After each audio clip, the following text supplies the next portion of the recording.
वपुः कर्णय कर्णिकारं बिभ्रद्वासः कनककपिशं वैजयन्तीं च मालाम् रन्ध्रान् वेणोरधरसुदया पूरयन् गोपवृन्दै वृन्दारण्यं सपदरमणं प्राविशद्गीतकीर्ति। द्वारकाधीशाय नमः।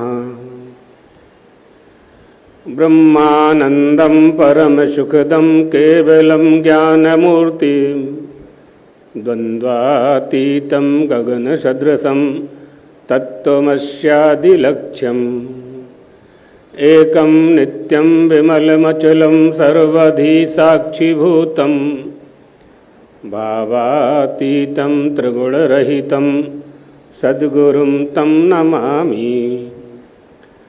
हौत्राग्निहोत्राग्निहवश्यहोत्री होमादिसर्वाकृतिभासमानं यद्वोद तद्विचारणीभ्यां नमो नमः श्रीगुरुपादुकाभ्यां यद्वोद तद्ब्रह्मविचारिणाभ्यां नमो नमः श्री गुरुपादुकाभ्याम्। श्रीराम जय राम जय जय राम।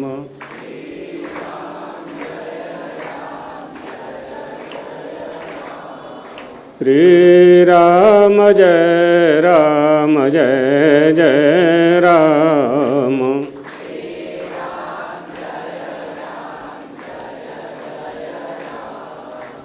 श्रीराम जय राम जय जय राम।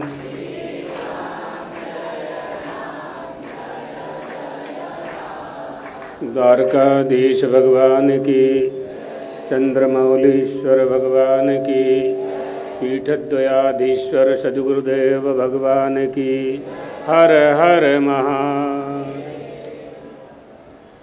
मंचस्थ संत वृंद, विद्वद वृंद, देवी और सज्जनों, बहुत ही परम पवित्र अवसर पर हम सब भगवान द्वारकाधीश के प्रांगण में बैठ कर के जो विश्व के गुरु हैं, कृष्णम वंदे जगत गुरुम, उनके श्री चरणों में बैठकर अपने सद्गुरुदेव भगवान की आराधना के दिवस का यह प्रथम सोपान संपन्न करने जा रहे हैं, प्रारंभ करने जा रहे हैं।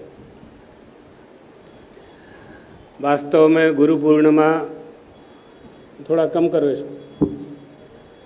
वास्तव में गुरु पूर्णिमा व्यास पूर्णिमा के रूप में मनाई जाती है।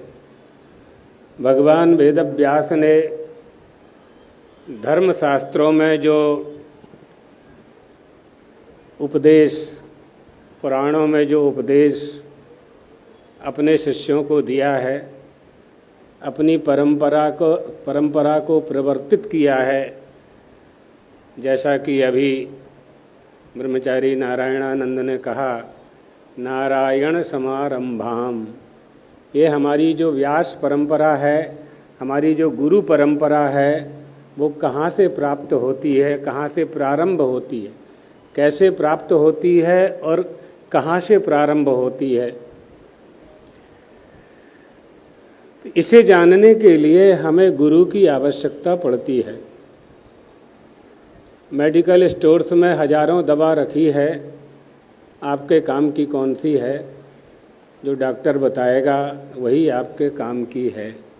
इसी तरह से हमारी भारतीय संस्कृति में सनातन धर्मावलंबियों के लिए, हिंदुओं के लिए हमारे ऋषि महर्षियों और वेद प्रणीत, शास्त्र प्रणीत 7 करोड़ मंत्र हैं। कौन सा मंत्र किस प्रयोग के लिए है, कौन से मंत्र का कैसे अनुष्ठान किया जा सकता है, कौन बताएगा? इसके लिए हमें गुरु की आवश्यकता पड़ती है। ऐहि का मुस्मिक अर्थान सकलान वेदयति गृणाति इति गुरु, सबको निगल लेता है, हमारे सारे दोष अविद्या अज्ञान सबको नष्ट जो कर देता है। इस लोक में और परलोक में जो हमें सुख प्रदान कराता है, जिसके बताए हुए मार्ग पर चल कर के हम आध्यात्मिक शक्ति प्राप्त कर मनुष्य होने के धर्म को पूरा कर पाते हैं, वो क्षमता गुरु में हुआ करती है, होनी चाहिए।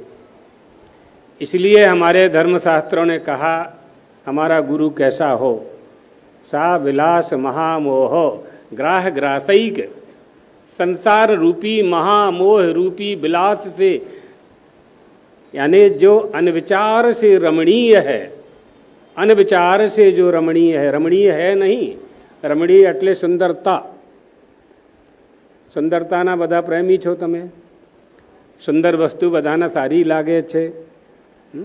अनविचार से जो रमणीय है, बिना विचारे जो सुंदर लगता है, वस्तु है इसमें मना नहीं है, वस्तु नहीं ऐसा नहीं है, वस्तु तो है, लेकिन उसमें जो तुमने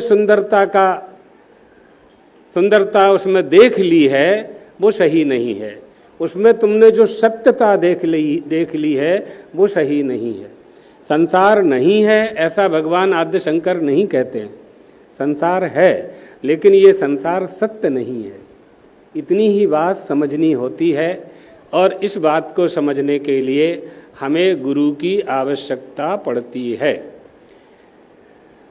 हमारा गुरु कैसा है, कैसा होना चाहिए और कैसा है, तो अभी हमने मंगलाचरण में जो श्लोक कहा, ब्रह्मानंदम परम सुखदम केवलम ज्ञान मूर्ति। आज प्रथम दिन है, कल से आप गीता का उपदेश श्रवण करेंगे प्रतिदिन 3 महीने तक, बीच बीच में कथाएं भी होंगी। अभी हम एक श्लोक का अर्थ केवल बता देते हैं। गुरु पूर्णिमा से संबंध है उस श्लोक का, गुरु का संबंध है, शिष्य का संबंध है, गुरु शिष्य की परंपरा का संबंध है। ब्रह्मानंदम परम सुखदम केवलम ज्ञान मूर्ति, मेरा गुरु कैसा है, केवलम ज्ञान मूर्ति, ज्ञान की मूर्ति है। एटले माने चलता फिरता पुस्तकालय, मोबाइल लाइब्रेरी, केवलम ज्ञान मूर्ति, ज्ञान का ही स्वरूप है, ज्ञान का ही स्वरूप है। जो ज्ञान का स्वरूप होगा वही तो आपके अज्ञान को दूर कर पाएगा। जिसके पास आनंद का सागर होगा वही आपके आनंद को आपको आनंद दे पाएगा। केवलम ज्ञान मूर्ति, मेरा गुरु ज्ञान की मूर्ति है। ब्रह्मानंदम, कैसा है हमारा गुरु, ब्रह्मणः आनंदः यस्य सः ब्रह्मानंदः, ब्रह्म का आनंद है जिसके पास, ब्रह्म का आनंद, ब्रह्म का आनंद प्राप्त करना सहज बात नहीं है। संसार के आनंद को तो लोग प्राप्त कर लेते हैं, परिश्रम करके प्राप्त कर लेते हैं, धन कमा करके, धन से संसार के सारे पदार्थ क्रय विक्रय करके प्राप्त कर लेते हैं। लेकिन जो वास्तविक आनंद है वह आनंद जिसे ब्रह्म का आनंद कहते हैं। भगवान श्री राम का अवतार हुआ, कौशल्या जी के सामने परमात्मा खड़े हो गए, किसी के रोने की आवाज़ आई, दासी ने महाराज दशरथ को जाकर निवेदन किया, बड़ी महारानी कौशल्या देवी ने पुत्र जाया है। दशरथ प्रसन्नता से उछल पड़े।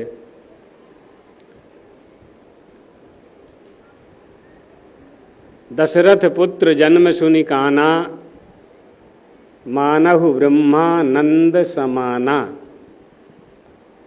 जैसे योगी को 10,000 वर्ष तक बद्रीनाथ में तपस्या करने से ब्रह्म ज्ञान हो जाए, ब्रह्मबोध हो जाए, या ब्रह्म का साक्षात्कार हो जाए, या अपने में ही अहम ब्रह्मास्मि सिद्ध हो जाए, उसे जो आनंद होता है वैसा आनंद महाराज दशरथ को परमात्मा श्री राम के अवतार से प्राप्त हुआ। ब्रह्मानंदम, मेरा गुरु ब्रह्म का आनंद देने वाला है। परम सुखदम, परम सुखम ददातीति इति परम सुखदः, परम सुख प्रदान करने वाला है। अब आप सोचेंगे कि सुख दो प्रकार के होते हैं क्या? हाँ, दो प्रकार के होते हैं। एक सुख होता है, एक परम सुख होता है। एक लौकिक सुख होता है, एक अलौकिक सुख होता है।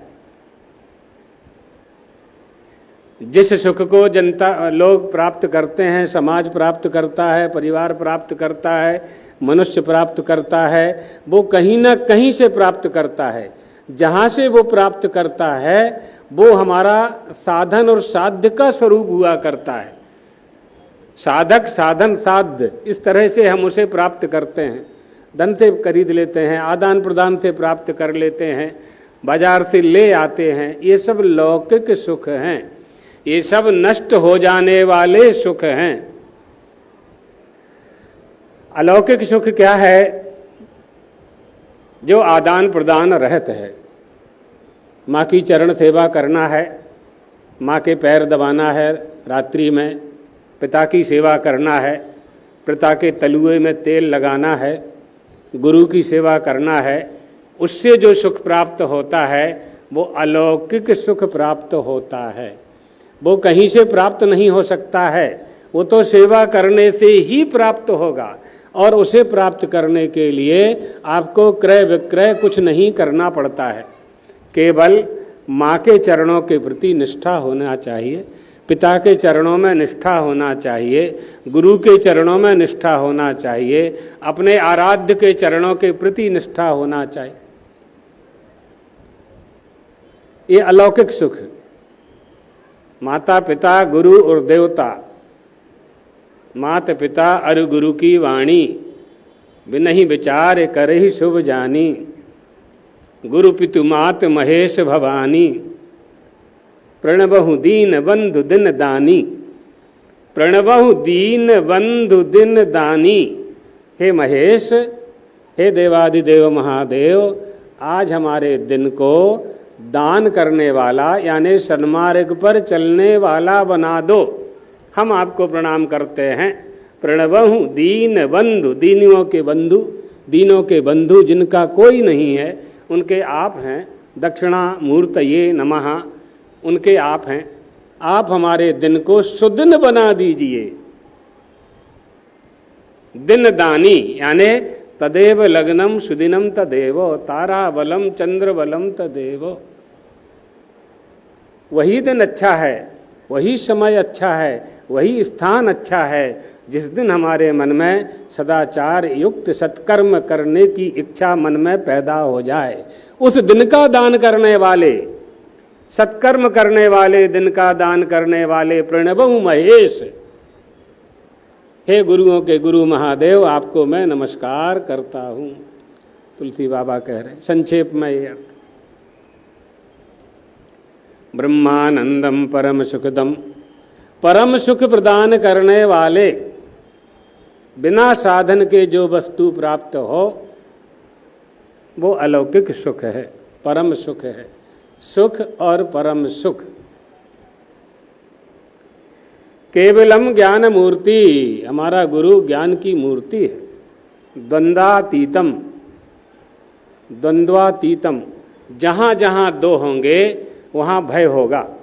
द्वितीयाद् वै भयम भवति, जहाँ दो होंगे वहाँ द्वैत होगा, और द्वयोः, जहाँ दो दो होंगे वहाँ द्वंद्व होगा।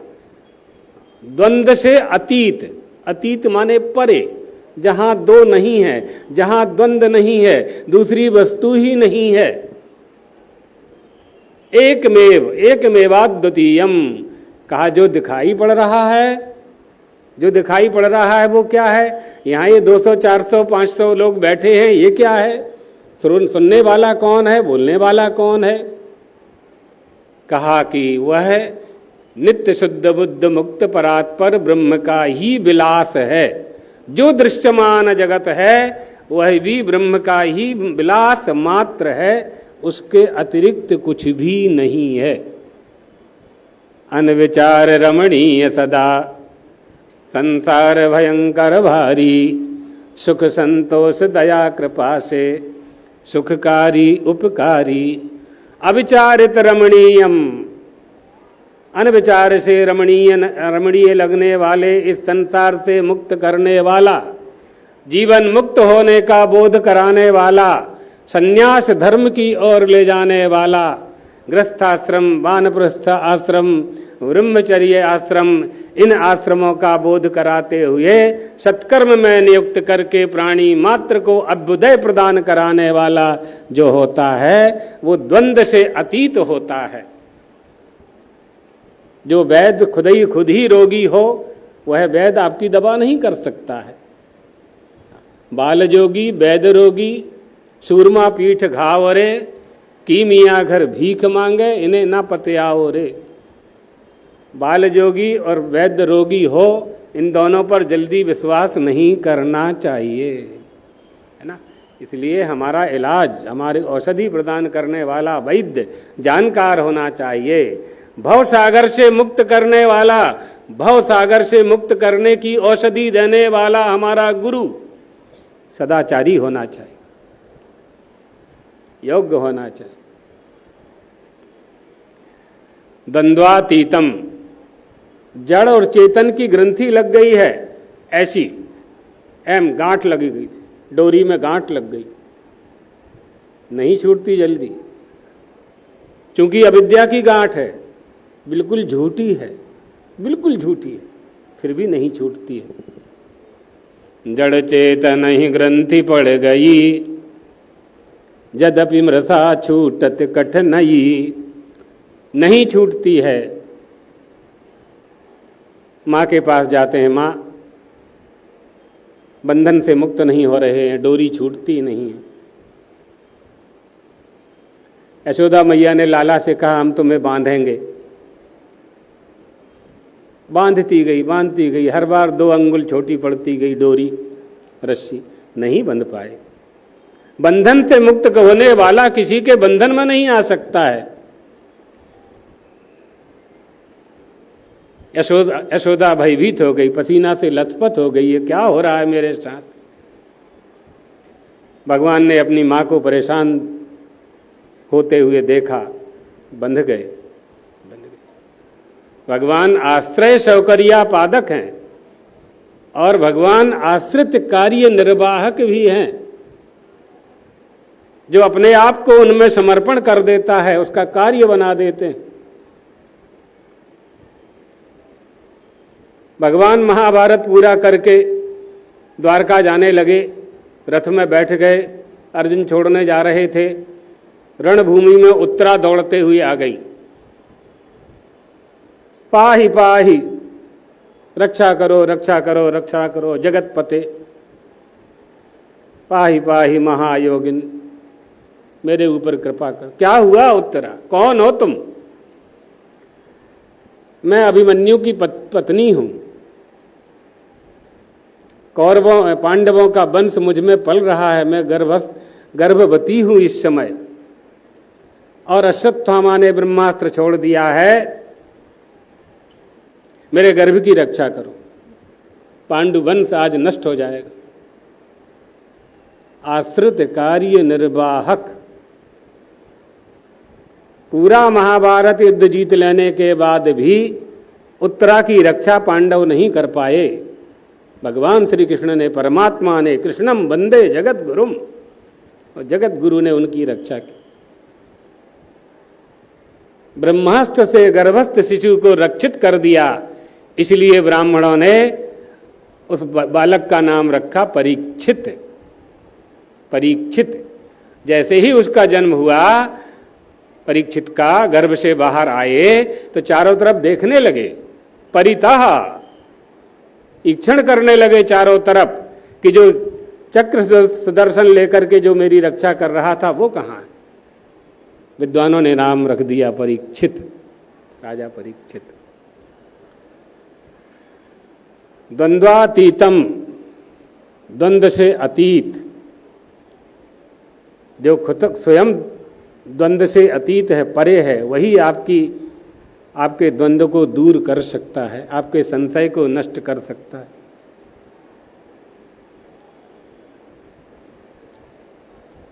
द्वंद्वातीतम त्रिगुण रहितम, त्रिगुण रहितम, गुणत्रय, सत्वगुण, रजोगुण, तमोगुण, 3 गुण होते हैं। गुण यही है ना?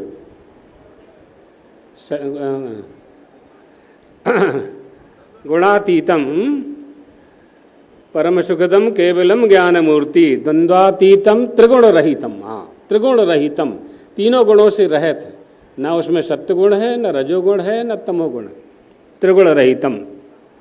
तत्त्वमस्यादि लक्ष्यम, तत्त्वम असि, तत् और त्वम का शोधन कर करके जिसने अपने आप को अपने आप में ही समाहित कर लिया है, शोधन कर लिया है, शोधित कर लिया है अपने आप को। शोधन करना क्या है? एक तत् पदार्थ है, एक त्वम पदार्थ है। तत् माने ईश्वर और त्वम यानी जीव। जीव में अभिमान आ गया, नराभिमानी हो गया, धनाभिमानी हो गया, ज्ञान का अभिमान हो गया, बलाभिमानी हो गया। बल होना चाहिए, बल की तो आवश्यकता है। नायमात्मा बलहीन न लभ्यो, बलहीन को वह आत्मा परमात्मा प्राप्त नहीं होता है। लेकिन वो कौन से बल की बात की जा रही है? वहाँ आध्यात्मिक बल की बात की जा रही है। अध्यात्म विद्या का बल होना चाहिए हमारे पास, आध्यात्मिक शक्ति हमारे पास होनी चाहिए, दैवी शक्ति हमारे पास होनी चाहिए। त्रिगुण रहितम तत्त्वमस्यादि लक्ष्यम, जिसका लक्ष्य उद्देश्य एकमात्र परम तत्व में लगा हुआ है। यस्यानुभव पर्यंता बुद्धि तत्व प्रवर्तते, जिसकी बुद्धि हमेशा तत्व में लगी रहती है, ऐसा मेरा गुरु है। ऐसे गुरु को पाकर के मैं धन्य हो रहा हूं। द्वंद्वातीतम त्रिगुण रहितम तत्त्वमस्यादि लक्ष्यम एकम नित्यम विमल मचलम सर्वधी साक्षीभूतम। वो एक है, अकेला, एकला चल एकला। जहाँ 2 होंगे, जहाँ 3 होंगे, जहाँ 4 होंगे, जहाँ 5 होंगे, वहाँ प्रपंच होगा। कोई ना कोई बात करेंगे। साधना करनी है, अनुष्ठान करना है, किसी वस्तु को प्राप्त करना है, तो एकाग्र चित्त चाहिए। कैसा एकाग्र चित्त चाहिए? जैसे रुपया गिनने में चित्त एकाग्र रहता है, गिनती गणतरी भूलता नहीं कोई, है ना? ऐसा एकाग्र चित्त होना चाहिए। चाबी नहीं भूलते हैं, चेकबुक नहीं भूलते हैं। इसी तरह से जिस वस्तु को आप महत्व देंगे वो आपके पास होगी। आप किसे महत्व दे रहे हैं? एकम, अकेले हो जाइए। सब सर्वधर्मान परित्यज्य, सबको छोड़ो, सबको छोड़ो। विहाय कामान्यः सर्वान् पुमांश्चरति यो नरः निर्ममो निरहंकारः शांतिम अधिगच्छति। शांति चाहिए। गुरु भी शांति प्राप्ति के लिए बनाते हैं। गुरु की आवश्यकता क्यों पड़ती? शांति प्राप्ति के लिए ही गुरु की आवश्यकता पड़ती है। किस मार्ग से शांति प्राप्त हो, किस मार्ग से हम अपने उद्देश्य को पूरा कर सकें, इसलिए गुरु की आवश्यकता पड़ती है। क्रोधी गुरु आपका क्रोध नष्ट नहीं कर सकता, लोभी गुरु आपका लोभ नष्ट नहीं कर सकता। जिस गुरु का परिवार के साथ संबंध है वो अपना मोह नष्ट नहीं कर सकता।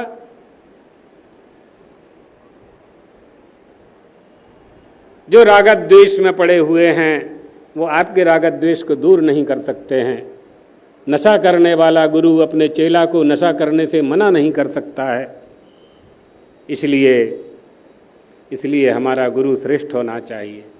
हमारी परंपरा में गुरु ही शिष्य को गौरव प्रदान करता है। इसलिए उस गुरु में गुरु तत्व के, गुरु क्या है? गुरु को यदि मनुष्य मानोगे तो आपको गुरु से कुछ नहीं मिलने वाला है। मिठाई मिलेगा, लड्डू मिलेगा, फोटो मिल जाएगी वह वस्तु प्राप्त नहीं हो सकती है जिस वस्तु को शास्त्र गुरु बनाने के लिए कह रहा है, जिसके लिए गुरु से शिक्षा और दीक्षा लेने का उपदेश शास्त्र कर रहा है। दीयते ज्ञानमत्यंत क्षीयते पाप संचयाः। उत्तम ज्ञान प्रदान करे, जन्म जन्मांतर के पापों को जो नष्ट करने की क्षमता रखता हो, ऐसे गुरु का वर्ण करना चाहिए। हमें वही से वरणुते। एकम नित्यम, नित्य है, आने जाने वाला नहीं है गुरु। आने जाने वाला तो जीव होता है, मनुष्य होता है, 84 लाख शरीर होते हैं। गुरु ना आता है और ना जाता है, ना आता है ना जाता है, हमेशा रहता है। वो क्या है? वो गुरु तत्व है, वो गुरु तत्व है। जैसे आपका शरीर चला जाता है वो फिर आ जाता है, लेकिन उसमें रहने वाला जो चेतन है, आत्मा है, ना वो आता है ना वो जाता है।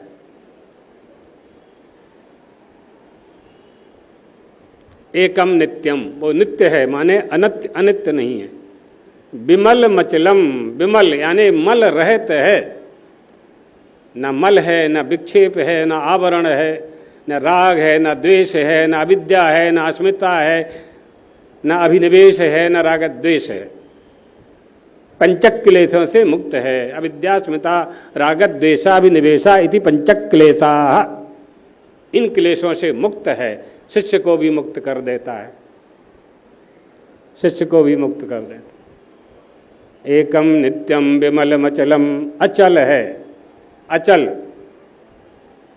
अचल कैसे? जो लोग गंगोत्री गए होंगे उत्तरकाशी की तरफ, जहाँ से गंगा प्रवाहित होती है, बहुत तेज प्रवाह होता है वहाँ गंगा जल का, गंगोत्री से, जमुनोत्री से। बड़े बड़े पत्थर पड़े रहते, हजारों साल से वो पत्थर गंगा के प्रवाह को उसी तरह से देख रहे हैं। बस हजारों साल से उसके साक्षी बने हुए हैं, जलप्रपात के और प्रवाहित होने वाले जल के। गंगोत्री से लेकर के और गंगा सागर तक वह जल जा रहा है। और वहाँ का जो पाषाण है, कूटस्थ, उसके कूटस्थ कहते हैं, साक्षी बना हुआ है। हमारा गुरु देख रहा है, सबका दृष्टा बना हुआ है, सबका दृष्टा साक्षी बना हुआ है। भोग को देख रहा है और भोगने वाले को देख रहा है। सद्गुरुम तम नमामि, ऐसे गुरु को नमस्कार करते हैं हमारी संस्कृति।